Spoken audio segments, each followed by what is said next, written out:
1-1.5 হাজার টাকা কালেকশন করে দিচ্ছি।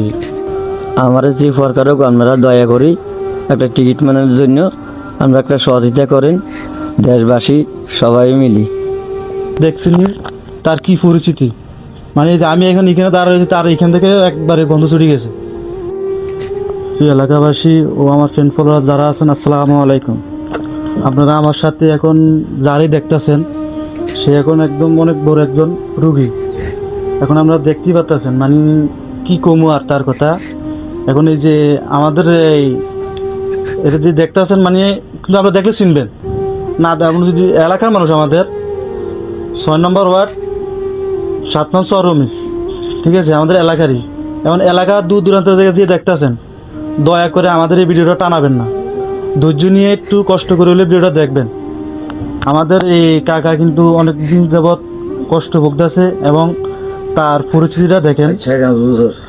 আজকে অনেক দিন ধরে দেখেন তার পরিস্থিতিটা দেখেন।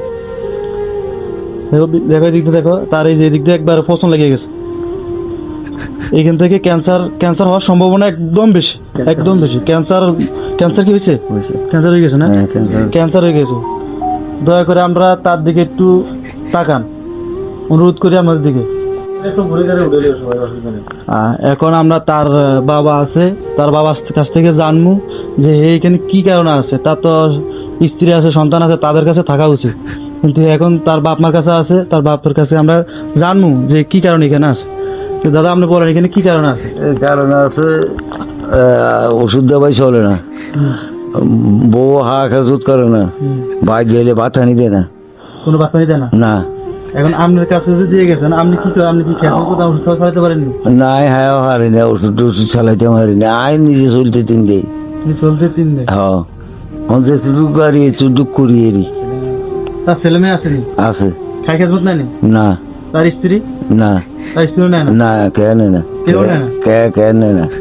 তার স্ত্রীকে তার রাখে কি চলে গেছে? ও থা হলাইনে খাবা ওই মানে ওই বেদ খাওয়াইতে আছে। মানে এখন তো এই অবস্থা, তার মানে ফুলানে দেখা উচিত, কিন্তু ফুলানে দেখে না, স্ত্রীও দেখে না, খাই খেজমত করে না, শুধু খাই খেজমত আপনি করেন? হ্যাঁ, আই করি, এর মা করে। এর মা করে না? আমরা তো দেখছি তার কি পরিচিতি, মানে আমি এখন এখানে দাঁড়িয়েছি, তার এখান থেকে একবারে গন্ধ ছড়ে গেছে। আপনারা যদি দয়া করে যদি একটু মানবতার হাত যদি বাড়িয়ে দেন, তাহলে 1 টাকা 2 টাকার কাম না, এখানে 3-4 লাখ টাকার কাম। যদি যা পারেন সাহায্য যদি আমরা করতে পারেন, ওষুধ খালি দৈনিক ওষুধ চালানোর মতো যদি ব্যবস্থা করে দিতে পারেন, তাহলে সে দৈনিক ওষুধ খাইলে এই জিনিসটা মানে কি কম আর এইখানে এই হাসপাতাল কাম হইতো না। হাসপাতাল তো